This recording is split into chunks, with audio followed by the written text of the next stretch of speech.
Saya mau tanya kepada Luqman Musa.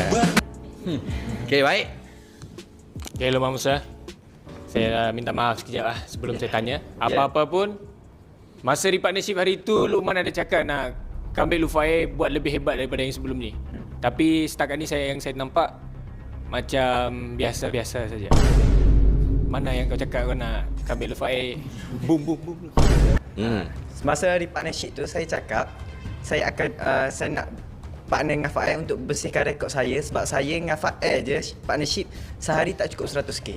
So saya dah buktikan sehari saya dah cukup 100k. Apa benda yang tak nampak? Awak buta ke? Saya nak tuju kepada Aslah. Okey.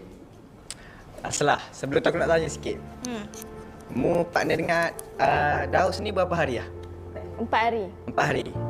Okey, 4 hari. Mana lebih better musyib dengan Daus 4 hari ataupun musyib dengan Harry 4 hari? Apa yang kelebihan yang ada pada Daus yang tak ada pada Harry langsung? Aku tak nak jawapan ni dengan jawapan selai. Aku nak jawapan ni yang betul-betul. Kira Harry ni sendu lah kira muda ayat kita. No, ada. Yelah Masa betul lah sendu awal-awal lah masuk. muda cakap Harry ni sendu. Aku- Ni kita tanya kelebihan dia ada daripada dia ni. Disebabkan Harry respect mu lah sebab tu saya mu jadi sendu macam tu. So 4 hari ni mana yang lebih better? Harry ataupun Daus? 4 hari.